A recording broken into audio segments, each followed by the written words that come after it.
everybody. It is Libby with Fearlessness. What is fearlessness? It's the underlying grit that empowers us as entrepreneurs to keep forging ahead. Even when hope seems distant, it's the courage to walk through those fires of hell, knowing that we'll come out better and stronger on the other side. Stay tuned and learn how to get fearlessness. Again, I'm Libby DeLucien, your host, and we have a very special guest today. Holly, why don't you go ahead and introduce yourself? My name is Holly Silva, and I actually co-own a cleaning business on Long Island with my best friend. It is called Chores and More. I'm also a fellow podcaster. I'm very multi-passionate, and we've been running our business for 6 years, and it did take a lot of fearlessness, or actually just maybe doing it with fear, to get where we are. And I'm really excited to be here, Libby. Thank you so much for having me on. Awesome. We're happy to have you. And so I'm excited to talk about, on the podcast, the struggles, especially doing it with a friend. The whole 5-year marker, like businesses aren't even profitable or don't make it through 5 years, like the percentage of businesses. So you're a fairly new business in business standards. So we can talk about some of those things. But let's just dive in and talk about like what is probably like the biggest learning lesson that you've learned when it comes to starting a business with a friend. Ooh, that's and your friend may watch this. Yeah, well, I'm very blessed in that my friend and I, we tend to be on the same page majority of the time. We both are productive in the same way. We work well under deadlines. Sometimes it's a little bit of a problem though, because our quick start mode is always activated, and we pretty much lack almost all the time on doing like research to see if something is actually like a good idea and going to work, because we're both visionaries. But it's been good. The thing that is really important to know when you are running a business with somebody, is you really have to know the person's intentions. You have to make sure that you share the same core values. That is super important. If you don't, you will not succeed running a business with somebody else. And I think that the other important thing is having open communication with each other, even if you don't agree. That rarely happens between us. Again, I'm very lucky, but when we don't agree on something, we are quick to say it out loud. There's no passive aggressiveness. There's no resentment or anything like that. We just hash it out. We talk it through. We figure out why we're not agreeing and how we can get on the same page and move forward. And I think that is the most important thing. And communication is hard. It's honestly something you have to kind of learn. It doesn't come naturally. And and I feel like as women, we're quick to withdraw instead of just being open. Maybe it's because people perceive us as being mean or whatever it is. And I disagree with that wholeheartedly. I believe in just being open, talking about it, whether you agree or disagree, and be willing to also have an open mind to your business partner's idea. And yeah, I think that's honestly the biggest learning lesson for us. Starting with a partner, I think you had mentioned something that like really hits home for me, and that's aligning with the core values. It's huge. And it's hard to work with someone if you are both visionaries, if you're both direct. I think one thing I've learned in business, and you could agree to disagree or both agree, but like there can only be one person in charge, even if they're both visionaries. Like one person running the shots, and maybe that other visionary goes off and plays in like marketing or sales or ops. But it's like when there's two that are both leading equally, it can become very complicated. It does. And I agree with this 100%. And one of the big things that we had to do, that we did 5 years in, so this took a long time and it was extremely helpful for us, is we had to establish role clarity. And we needed to know where our lanes were, what we were spearheading, what we were leading. A business has so many different components. And for the first 5 years, we had our hands in every single one together. And it did not work at all. Yeah. So once we broke it down, my partner's in charge of, for example, sales. She's mostly in charge of hiring. I, however, take care of the marketing, the social media, the schedule, things like that. So when I'm doing the schedule, she has no idea what I'm really doing, to be honest. And when she's making a sale, I don't even listen in on her calls. And being separate, but being able to come together on bigger projects is kind of what really helped us in terms of like, because we both couldn't lead all the same things. It was not working at all. Yes, absolutely. One great exercise that helped me through this role is the book called Vivid Vision. It's a great book. It's a great exercise. I always look up top because my books are above me, but it's not up there. I must have it in my other office. The Vivid Vision exercise in the book, Cameron Herold, he wrote Second in Command as well. It's an amazing book if you're looking for like a second in command. But he wrote Vivid Vision, and that really helped me and my partner, who is now my ex-partner, really align on our vision, because we wanted the same thing at the end, but the journey of how we got there were completely different. Yeah. I have to read that book for sure. I haven't read it, but I'm adding it to the list. I cried, I got pissed off, I got happy, I got sad, I got emotional. It was a great book. And then another exercise I really want to encourage our listeners to do, this will help you if you have a partner, or this helps you just in life, is what are your personal core values, like personal values? And one good exercise is to then text like 3 of your friends, or just a group of friends, to say, how would you describe me using 3 words? And then see if they are resembled within those core values. Then you know you're not living within those values. It's kind of like a little test for yourself. Because I think in business, we can get distracted. We can, kind of divert from the vision. Shiny object syndrome is really, really common. And so I think, business with a partner is a whole another type of business, but also level of communication and transparency.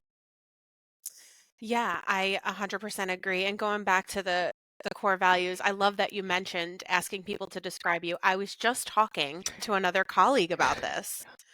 Using 3 words, though. Only 3 words. 3. I'm going to try it. It's a little scary, but I'm confident that both of us are living within our core values. And, we came up with our business core values together, and we walk that same line. We believe strongly in having an impact on the community and being kind and giving and all these things. And we both really find it important. And so, yes, we do get we both get the shiny object syndrome sometimes. And let's be real, like money drives us to a degree. But we have deeper whys than that together. And I think it really does help us get along and see the end vision of like where we want to be and where we want to go. And it keeps us following the same journey, which is good. That being said, on your journey, during your journey, could you share an experience that you're probably the most proud of while running this company? Like in the last 6 years, what would you say that, that experience is throughout that journey of the 6 years? Ooh, that's a really tough one. There's a few for sure. I'm one of those people who used to believe that I knew more than everybody else. And I used to think that I was the best at everything I did. And there came a point back in 2022 where I approached my partner and I said, I don't know what the hell I'm doing anymore. I don't know what I'm doing. I can't do this anymore. I need help. We need help. And we decided to join a coaching program, and actually giving up the control of my business and like what I was doing and realizing that I didn't know everything was probably the biggest like turning point in the business. And it sounds crazy to say I'm proud of admitting that I don't know everything, but for me, it was really important. It was really important to the growth of our business. And even when we joined our coaching program, I still thought I could do it better. I still tried to like put my own hands in it, and it didn't work. Yes. I tried to Like change somebody's it. giving you the answer and you're like, ooh, but let me change it. Yep. So that was the biggest turning point of our business. And now a big thing that I actually discussed with my coach earlier today is that I'm more emotionally regulated. And so is my business partner. We used to get very emotional. We still do sometimes. We're not perfect.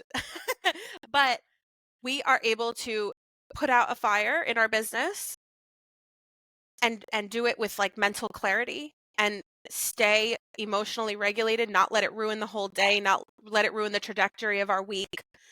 And I just discussed this today, and it's such a big thing. Like, I pat myself on the back for this one because it has been, and again, I'm not perfect, but the improvement over the 6 years is insane.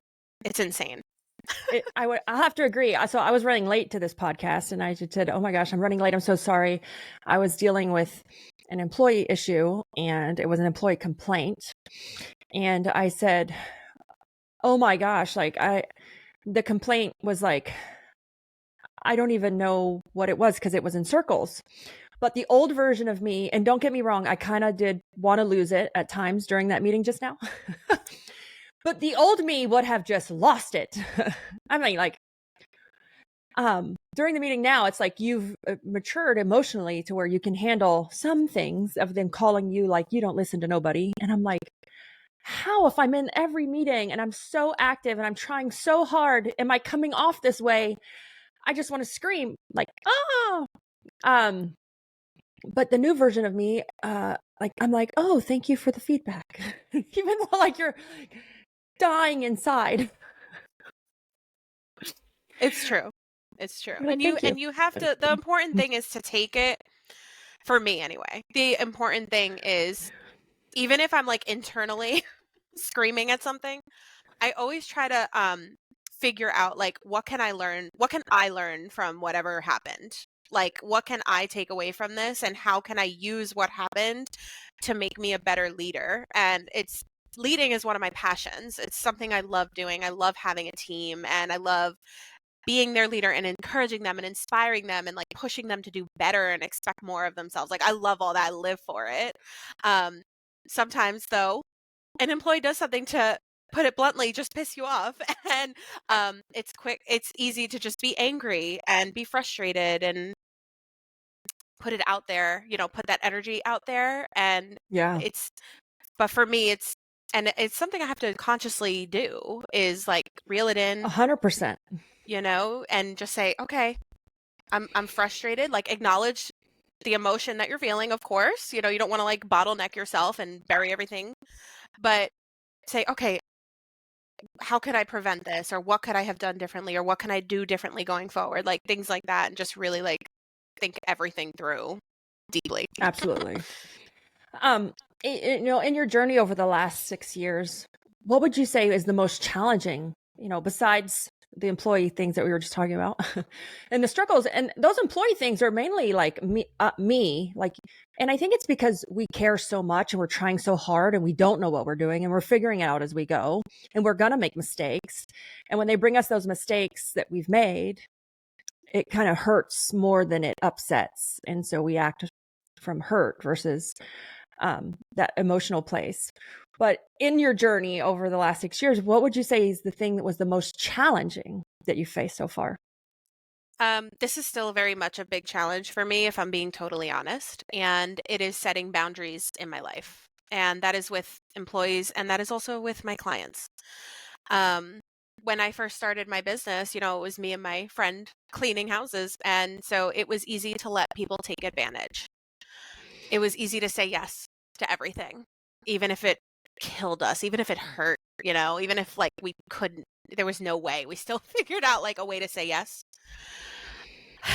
And there are a lot of boundaries that we are trying to set now as leaders, who thought when we first started hiring that being a friend was more important than being a leader. And now we're trying to set that boundary of like, how can we lead without being mean or being condescending or being like a dictator, right? Yeah.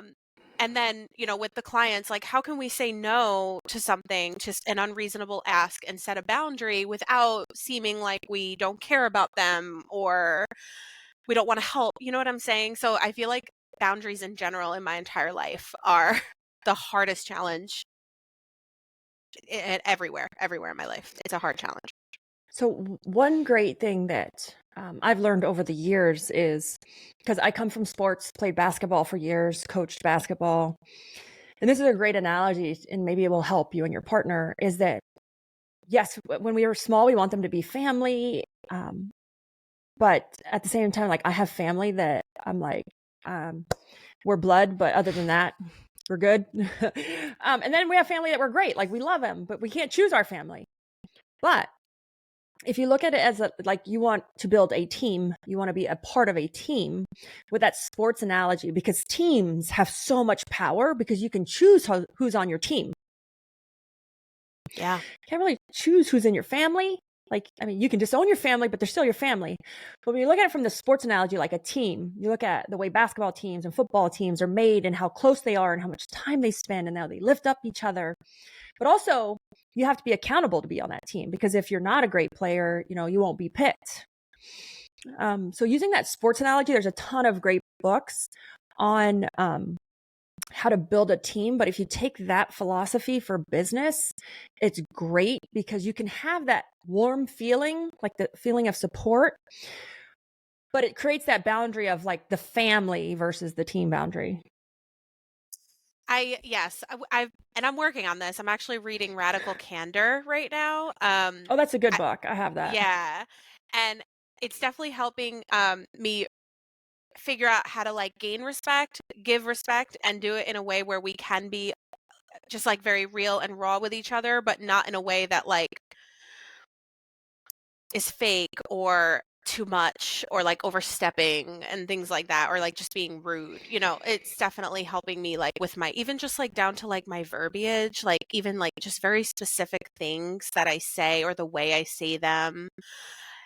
It's so hard though, because like to think every word that's coming out of your mouth is like it's a struggle. Yes, absolutely. It is a huge struggle. Like, and really overcoming that is so hard. And I think it just takes practice. And to be honest, our age. I think that's why you see a lot of great leaders. This is going to sound so funny. Are somewhat older. And it's because it comes with the maturity, the mental maturity, the wisdom, the practice, that it's really almost impossible to achieve without age being involved. Yeah, I feel that. And sometimes I feel like I get imposter syndrome myself because I have employees who are older and who have more like life experience than me and things like that. And I'm like, am I a fraud? Oh, I get that every day. I get that all the time. Because WootRecruit is a software. So I own WootRecruit. I own Organize It, organized service company. Software it's a SaaS. And I've never owned a SaaS. Like, we built this from the ground up, and I have no clue at what I'm doing. Most of the time. I find that hard to believe. WootRecruit is amazing. I'm a fellow customer here. So but it's like, I have no clue sometimes what I'm doing or in the decisions we make. And then sometimes they get questioned, or they're like, oh, well, why are we doing it like that? I'm like, I don't know, because I want to. Like, I do pay a lot of money for coaching and consulting to help me in the SaaS company so that we have some direction. But I have that imposter syndrome like all the time. We had someone on our podcast a couple weeks ago, and she was great. And she had talked about, she calls it the little girl syndrome. And I'm like, what is that? And I thought it was like the best description that I probably ever heard of when it comes to like the little girl syndrome. Her name was Karina. So she's on one of our past episodes. But she goes, yeah, sometimes I wake up and I look in the mirror and I get dressed. She owns a pretty successful like title company. And she goes, what am I like? I don't know what I'm doing. I'm just a widow girl.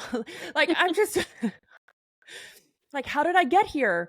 I have employees and I'm responsible for feeding them and their families. And She's like, she goes, yeah, I call it the little girl syndrome. And I thought that is the best analogy I've ever heard of imposter syndrome as far as women in business go, because I think we have a different mental struggle when it comes to men. We lack that natural confidence because we're more nurturing and caregivers. And so I feel like it is a real struggle, especially for women in business. Yeah, I relate to that very hard. Very, very hard. The little girl syndrome. I feel that, and I like that too. I like that analogy. That's very relatable. So I use it with my husband all the time. I'm just a little girl. Like she said it with like a little girl, and it was hilarious. It was great. That is great. So let's get into out of the little girl syndrome into managing risk. So as a business owner, we have risk all the time. But how do you manage or balance risk versus reward when making big decisions? Like when you're making a big decision, how do you manage like the risk versus what the outcome is going to, like the reward of the outcome? Libby, I don't think you want to talk to me about this, and I'm going to tell you why. I am one of those people. So I don't know if you've ever heard of, or you probably have heard of it. I don't know if any of your listeners know about the Kolbe assessment. Oh, yes. I took the Kolbe assessment and I scored almost to the top on the quick start, right? And I was pretty low on everything else. And what I learned that this means is that I don't do a lot of research before making a decision. If I see something in my brain and I can like dream it, I want to implement it. I want to do it. And the weighing risk, it doesn't come naturally to me. And I usually need to like actually talk to people who are a little bit better at this and like figuring out like, is this a good idea? My partner actually keeps me in check a lot of the time with this. She says, okay, wait, let's dial it back and let's like make some bullet points. Let's make some lists. Let's figure out pro and con list. Idea. Yes, we're all about the pro and cons list here. And so she has to keep me in check. Our field manager is even more like very organized, and she's not the quick start type. So we often approach her collectively to say, what do you think about this? And sometimes she's very, very like, she's very honest, and she'll be like, terrible idea, don't do it. Are you crazy? No. She's one of those people. But a lot of our big decisions actually did come from me just and Laura, my partner, saying, let's just go for it. Let's just do it. And sometimes it doesn't work. But a lot of the times it does. We feel pretty confident when we're going into a new project or some kind of decision that we make. So I don't know. I don't know if this is like a good topic to talk to me about because I don't really weigh risk as much as I probably should. But I think it's a great topic because I have the same. So I scored in transition with Kolbe, I think it's called. I had a 5-star, star 3. So 2 of mine came out inconclusive. I break most assessments, and most of them say it's because you're under stress or you're going through a life change. Or I'm like, when are you not under stress? So with me, I have the same issue as I'm pretty fast at making decisions. But that being said, I have like a little decision-making framework. So that's why I thought your answer was great because you have a framework, whether it's documented or not. You have a process that you go through so you're not impulsive or operating from emotion, which most entrepreneurs do.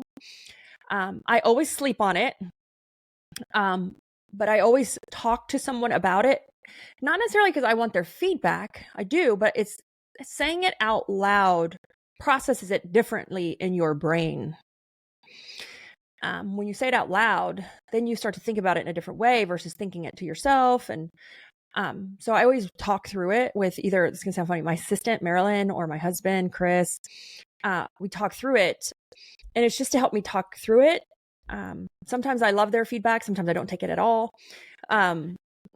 And I think just having that framework so you're not impulsive, operating from emotion, but at the same time, one of the greatest gifts that someone could have is making quick, decisive decisions. Because it's when we're slow to decide, it slows down the business and it stops innovation and creativity, and it becomes paralyzing. Yeah, that's kind of I love the way you put it, though, that saying it out loud does it. It sounds different than it does in your head. And I always talk to somebody before I do anything, but I act quickly on the thought because I, well, first of all, according to my Colby assessment, and this has proven true in real life too, I operate better with urgency. Like if I have a deadline or if it feels urgent, I do it better. I don't know why. It's just the way my brain works. But I will not move forward with something unless I have some kind of either validation, whether it's from myself, like, oh, okay, this sounds good, putting it like out loud, putting it on paper, whatever, or from somebody else. And I have a lot of faith in the people around me. I really don't surround myself with people who would steer me wrong. I really don't. And I try so hard to like protect myself and like keep a tight knit circle. But I will not move forward with an idea if it doesn't sound good to me at the end of the day. And usually they have to help me like see it myself or, whatever the case is. So I think that's a good way to thank you for saying that, honestly, because I always feel like, oh, I'm doing something crazy. I'm crazy. So, but breaking it down actually is very helpful. So thank you for that. Awesome. You're welcome. Going through this experience, what would you say is the most valuable lesson that you have learned? Oh, that's a tough one. That's a really tough one. The most valuable lesson I've learned. So put or me the on the one spot. that comes to mind. Well, this kind of just this. I have two of them, actually. I have two of them. And this kind of goes back to the setting boundaries thing, which is like it's something that weighs heavily on me a lot. And it's been like at the forefront of my brain, is the importance of just saying no. And it sounds like a cliche. I know it does. But I encourage everybody to get comfortable with saying no and protecting yourself and protecting your business and protecting your employees, right? And then the other really important thing that is so valuable to me is the importance of having procedures and processes in place in your business, which we never had for like 5 years. Like Laura and I were just flying by the seat of our pants doing whatever. We didn't even have a CRM until a year and a half ago, I think, like way too late into it. But just to have everything organized and like, don't think that getting yourself organized isn't important. It probably doesn't feel important to like data entry and things like that. They probably don't feel important. Keeping notes, keeping lists, like things like that.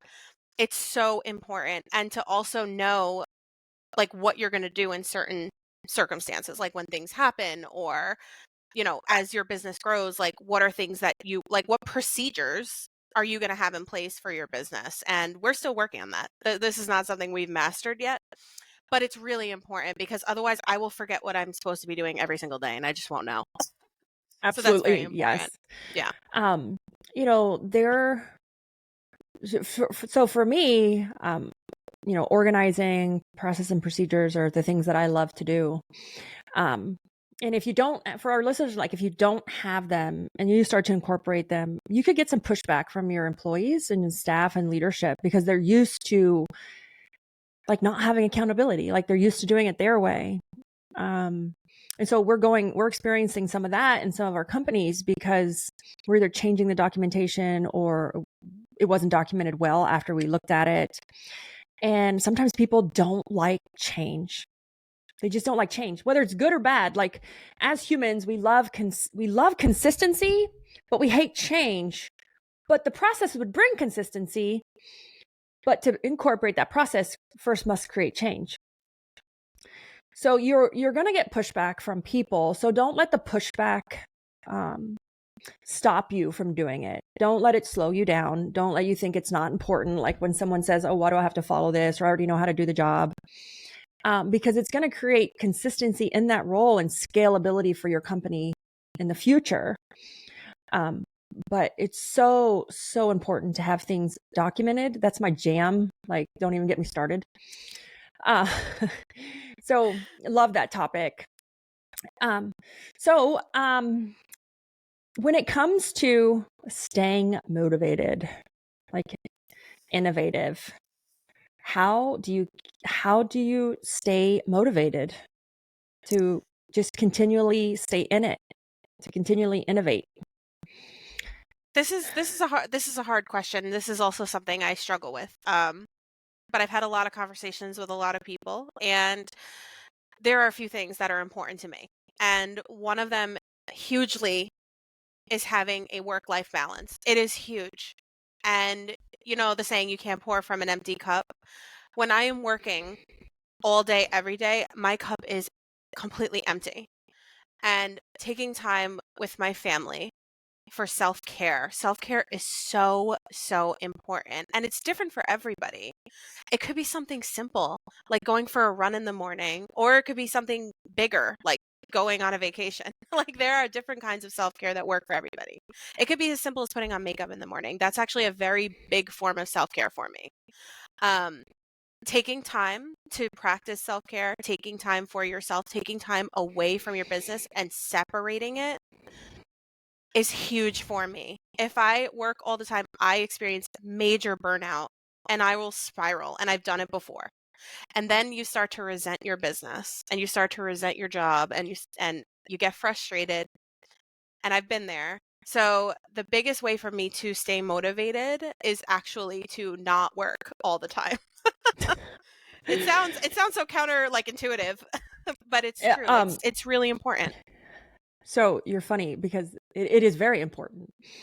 I love that. And so, we have to have those daily rituals, whatever you need to be balanced. But I'm reading the 80-20 rule. It's an old book. It's a classic. I'm rereading it, but it's funny because I want to touch on a couple things he talks about in the book, because you just said what keeps me motivated is not working, right? So he talks about there's 4 types of people in business, right? There's the lazy and stupid. There's the hardworking and intelligent. There's the hardworking but stupid. And then there's the intelligent lazy. And in the book, it talks about how all of them kind of have their place in where each person goes. But it's the intelligent and lazy combination that are the most successful people. I need to read this book. Yeah. And he uses it. He uses the U.S. military to compare like sergeants versus generals versus like where they are, and they use each one of those explanations to like put them in a bucket. But it's funny because he uses Bill Gates, that he's intelligent but lazy. Why? Because he doesn't worry about his clothes. He doesn't care about certain things.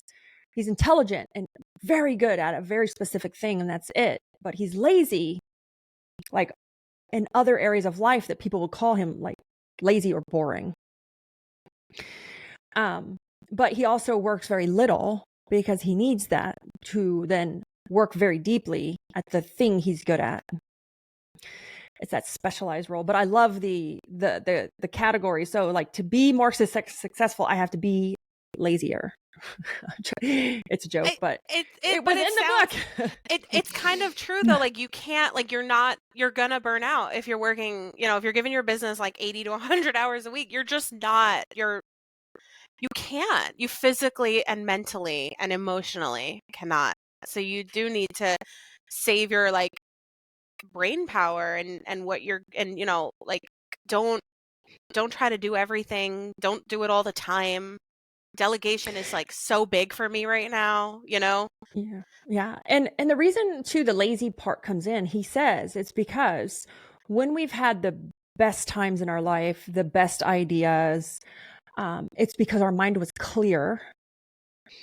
And you cannot come to those like thoughts if your mind is full. So it needs to be lazy. Like when you're on vacation, when you're taking a walk, like you're being lazy. So it allows the brain to innovate and to be creative and to think of new thoughts and ideas.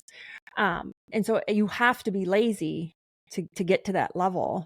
And it's just so weird because lazy is such a negative word in like to us.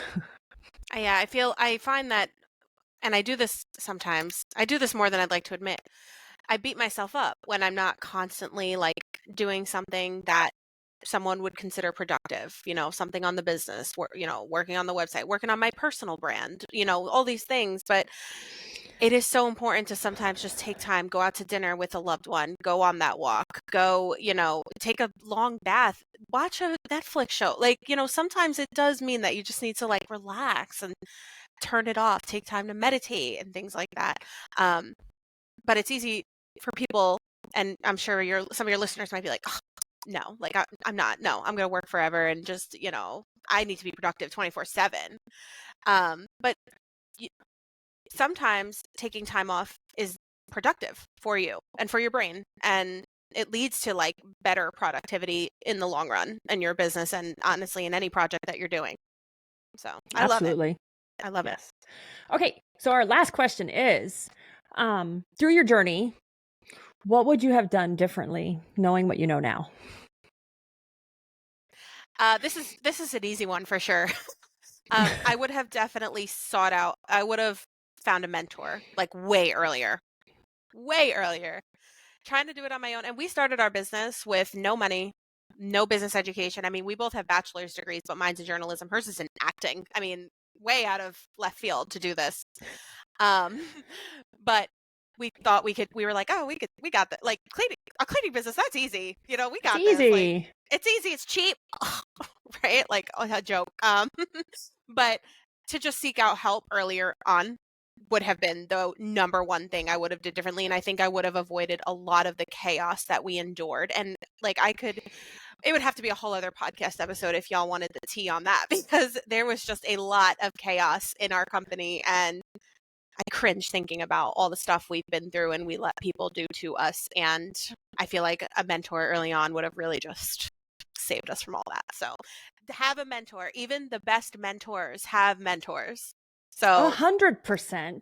yes. My mentors have mentors, and my goal is to have their mentors mentor me, because I'm like, ooh, they must be really expensive if that's my mentor's mentor. So 100%. So Holly, I want to thank you so much for being a guest on the Fearlessness Podcast. So what's next for you, and where can our listeners / viewers find you? We'll make sure to put these in the show notes as well. Well, we are definitely working on our cleaning company brand. We're just at Chores and More. We're on TikTok. We are on Instagram as well. I also have my personal brand. If you want to just follow my personal journey, it's at Planning and Polish. I love to talk about paper planning, but I'm also, obsessed with beauty and things like that. So I like to have fun with it. So you can find me over there, and I'm at Holly Silva on Facebook as well. And you can just see a lot more of us, like a lot more educational content, both cleaning related, business owner related. You can just find a lot of really good stuff in the works coming, and I'm really excited. So I hope to be able to connect with some of you guys, all your listeners. I'm really excited. Thank you so much, Libby, for having me on today. Thank you for being a guest. I want to thank you so much, and thank our listeners as well. If you want to find more episodes of the Fearlessness Podcast, you can just visit thefearlessness.com. I also want to thank our sponsor, WootRecruit, who helps sponsor the podcast. That way we can bring you guys new episodes every single week. So that is a wrap, guys, into the heart of fearlessness. Remember, every step we take is a move towards our own strength and courage. Keep walking through those fires of hell, because on the other side of you lies a version of yourself that's unstoppable. I'm Libby, reminding you to embrace your fearlessness. Until next time, stay brave, stay bold, and keep pushing forward.